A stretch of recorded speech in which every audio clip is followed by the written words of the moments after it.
What's going on YouTube? This is 6Sam Master, and this is my low-level guide to Glacors for those who do not have Soul Split. I've made this guide specifically for a friend of mine, however, anyone who does not have Soul Split and wants to fight Glacors is welcome to use it. Over the next couple slides, I'm going to talk about the Glacors themselves, how to equip, and how to fight them. So, let's proceed ahead to the Glacors themselves. Okay, so first off, Glacors are level 160, with a max life points of 30,000. They have a weakness to fire spells, and they do 50% extra damage, so obviously you will be using fire spells to attack them. They attack with the full combat triangle, however, they will not use melee on you as long as you are not within melee range.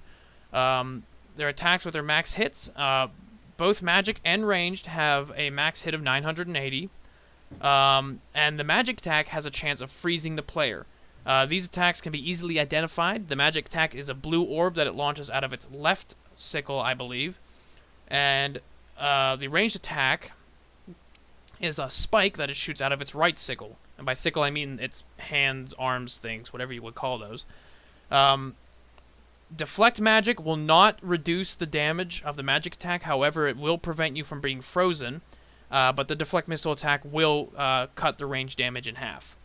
It has a stalagmite special attack, which can be identified as a flying cluster of spikes that fly at you very slow, so you can easily see them coming, and they target the square you're standing on when thrown. So all you have to do to dodge it is move it, but if you don't dodge it, it will deal 50% in your current life points of damage. Very high. If you are within melee range, it will also do a freezing. It could do a freezing special attack, which freezes you in a giant block of ice. It's unknown how much damage it does, but it does very high damage. To break out of it, you have to spam click, and after about 6 attempts, you'll break free. If you don't break free in time, you will take the damage. At half health, the Glacor will spawn 3 little minions called Glacites. They are called the Sapping Glacite, the Enduring Glacite, and the Unstable Glacite. They each have a max life of 4,250, and they they each attack with melee with a max hit of 640. They each have a special ability. The Sapping Glacite will drain 20 prayer points with each hit. The Enduring Glacite will take less damage the closer it is to the Glacor. And the Unstable Glacite will have an adrenaline bar above its head that once it reaches full, it will detonate. And if you're standing next to it when it detonates, you'll take 1/3 of your current life points in damage. As for killing these, we'll go over that later in the how to kill slide. There is a specific order that you really need to kill these in. But otherwise, that's all you need to know about the Glacor itself. Next, we're going to move on and talk about how to equip yourself for fighting the Glacors. Okay, so the first thing we're going to talk about is your armor. It's best to use power armor over tank armor. However, if tank armor is the best you have, then you want to use a higher level tank armor over a lower level power armor. In order, what I have written here, Tectonic would obviously be the best armor. However, since it degrades to nothing and can't be repaired, I don't recommend wasting it on Glacors. Virtus armor would be the best, as it has high defense as well as damage boost as power armor. Superior Sea Singer or regular Sea Singers both work as good high defense armor. Ganodermic also works. Subjugation would be the lowest level power armor I recommend using, and the lowest level armor I recommend using at all would be Arams. I don't recommend using any lower. Since you are doing this without Soul Split, you will be relying entirely on food to heal. So you want to keep your defense high. As far as weapons go, obviously Seismic would be the best to use, but being as it costs like 3 bill for Seismic weapons, I doubt anyone will be using those. So the best Chaotic Staff, which is pretty easy to get through Dungeoneering, or the Virtus equipment if you can afford it. After that, the Armadillo Battle Staff, and then after that, the Staff of Light. Although you can use a lower level staff than the Staff of Light, I do not recommend it simply for damage purposes. You're going to want to actually deal as much damage as you can, and swapping to a lower level staff will kind of hinder that a little bit. Your Aura, Penance would be the best to use. If you use Penance, you actually do not need to bring prayer potions with you. The damage you take will be enough to keep your prayer points high. Other than that, definitely bring Vampirism, because you're going to want to heal as much as you can. All the other pieces of your equipment, such as boots, capes, gloves, necklaces, and stuff like that, that's entirely up to you. You can configure it for maximum prayer bonus, maximum damage or defense, or however you want to do it. It's really player choice. It doesn't really matter which you pick. For summoning familiar, a unicorn stallion is the best thing to bring for its healing abilities. Its special will heal you by 10% of your maximum life points, which is pretty good. If not that, you want to use a Fire Titan, which only heals you by 200, but it also boosts your defense. It's good to use it between kills. Other than that, I would bring a War Tortoise or a a Spirit Terror Bird, just to bring extra food. Whichever of those two you want to use. Now onto the spell. There actually is a little bit more to selecting a spell than one would think, because most people don't realize that spell damage actually scales with your weapon. Let's say you're using Blood Blitz, which is a level 80 spell, so therefore would require level 80 magic, or do level 80's damage worth. But you're using a Staff of Light, which is only level 75. It'll scale the damage of Blood Blitz back down to level 75 to match your staff. So basically, you want to use a spell that's as close to your level weapon without going under. So, that being said, generically the best spell to use is Blood Blitz, which is at level 80. You do not want to use Blood Barrage, and I will explain why in the next slide in how to kill. What I have listed next here is my basic ability bar that I feel works very well. You're welcome to change this around and experiment as much as you want. I have Rack, Chain, Dragon Breath, Sonic Wave, Impact, Asphyxiate, Wild Magic, Regenerate, Freedom, and then my Quick Prayers. I'll explain how you use that in the next slide. And then here what I have is your basic inventory. This is an inventory you can start with. This should last you for about an hour, maybe a little bit less depending on how much you actually have to eat. You can change this around. This is just a generic starting lineup. As you learn how to do Glacors more, you will be able to change this around and figure out what works best for you. Alright, so next here we're going to talk about how to kill the Glacor. And this is the most important slide. Okay, so the first thing you want to do when fighting the Glacor is, obviously after you've drinking potions, summoned your familiar, and activated your aura, you just want to start attacking it. But only use your basic abilities Rack and Sonic Wave, or Concentrated Blast if you're dual wielding. Do not use Impact or Chain, because you need those specifically for later on in the fight. Watch out for the attacks he's using at you. Make sure you bring up the appropriate protection prayer for the attack style he's using on you. Also, throughout the entire fight, because at any time the Glacor can use the Stalagmite special attack, although I've never seen him use it, at least not on me. He's never used it twice in one kill. So, it's not that common, but it's very often to see it at least once per kill. So, make sure your prayer switching is correct, and just keep attacking it with those basics. Now, at half health, it will spawn those 3 Glacites. Alright? The sapping and the enduring, or the sapping and the unstable will attack you automatically, however the enduring won't. It will sit there. You need to attack it to lure it to you. The most efficient way to do this is while you are still targeting the Glacor, use the chain ability, which you saw in my ability bar earlier. Although it won't do damage to the Glacor, it will still bounce off and hit the Glacites. 2 out of 3 times, it will hit the enduring Glacite, which will lure it towards you. If the bounce doesn't work and it hits the other 2, no problem, just attack the enduring Glacite once, that'll get it to come after you. You only want to lure, after you've attacked the enduring Glacite, only run about maybe 3 to 4, maybe 5 spaces backwards. You don't have to actually go that far. But you want to get it far enough away from the Glacor so that you can actually deal damage to it.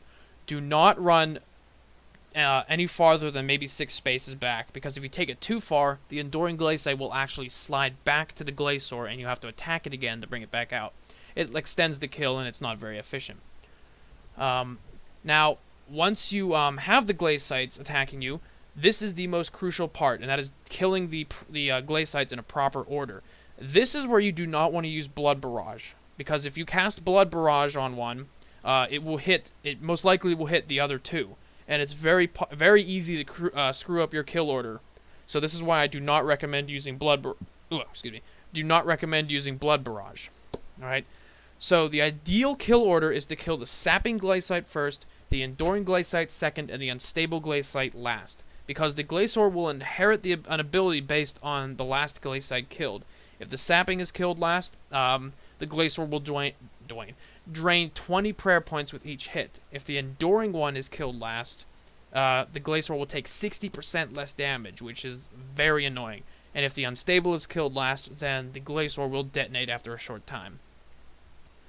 While fighting these, this is where you want to use the Impact and Dragon Breath abilities, because they deal 188% weapon damage. So using these is it's very quick to dispatch the Glaciates. So long as the Enduring one basically is not killed last, you should be just fine. But Sapping, Enduring, then Unstable is the best way. Make sure you keep your eye on the Unstable Glaciate, as the adrenaline bar above its head will continue to fill. Once it reaches full, you have about a second and a half before it detonates, and it's in that second and a half that you have to move away from it. If you're standing next to it when it detonates, you'll take 1/3 in your life points of damage, which I think I had on an earlier slide.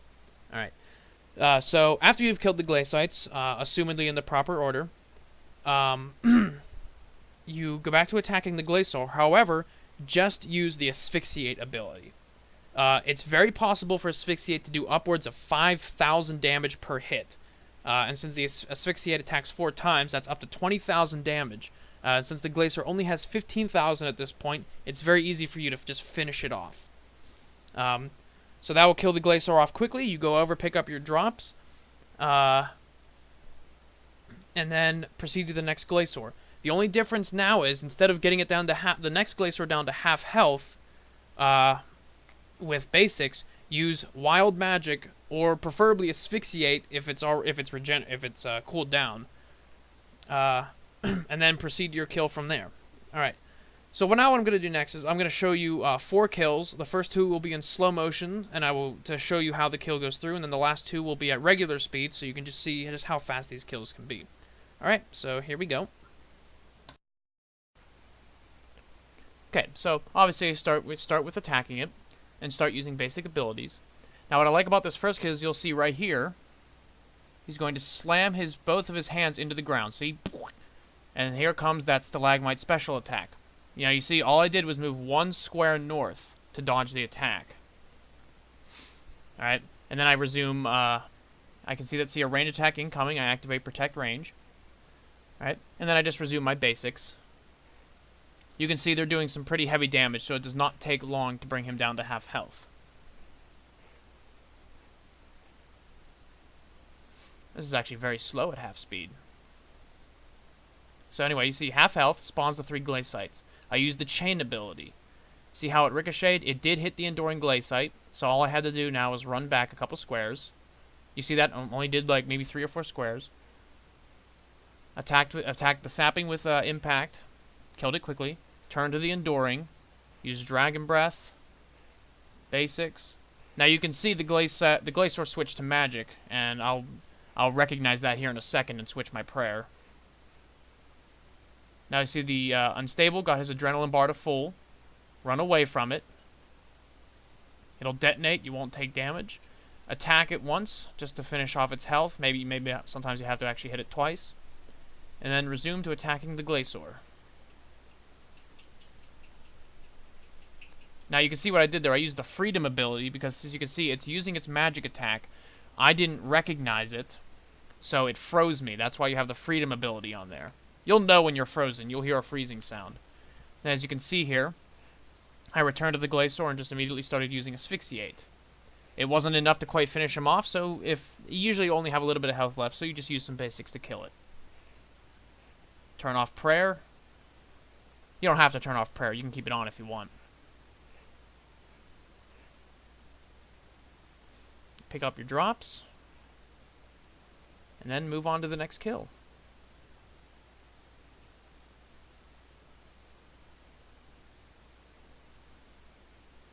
Attacking it right off the bat. And here you see I use Wild Magic. Wild Magic, the reason you want to use Asphyxiate over Wild Magic is because it will actually bring it down to half health faster. But Wild Magic is basically just an alternative. Now you can see, I see he's using Magic Attack, so I activate Deflect Magic. And then I just continue to use those two basic abilities to bring it down to half health.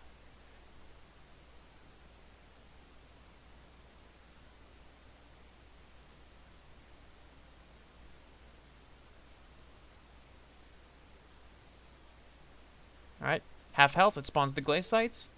I use the Chain ability. It bounced off, it hit the Enduring. So then I just run back. Attack the Sapping one first. Use Impact. And as you can see here, it wasn't enough to finish him off. That happens. Alright, he's dead. I attack the Enduring. Now as you can see here, there's a Stalagmite special attack incoming. You can see here I click to the right. I dodged it. And then I think I use Dragon Breath here. Finish off the Enduring. Now you can see I dodged the Unstable with just enough time. But as you can see, once its bar reached full, it doesn't move. And go back to the Glacor. And finish it off with Asphyxiate.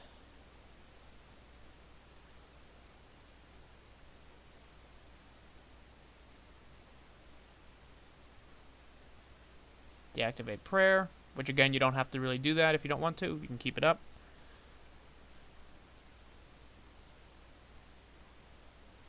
Now, you can see I got through 2 kills pretty easy without having to eat. You may have to eat once or twice, but also don't forget that you have your Unicorn familiar with you if you brought it. Or your Fire Titan. So now on to regular speed. And this is just me going through 2 kills. And this is about how fast the kills take.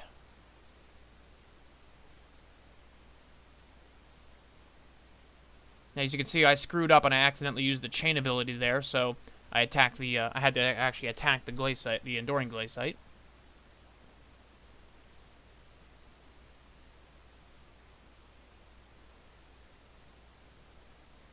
Dodge the Unstable.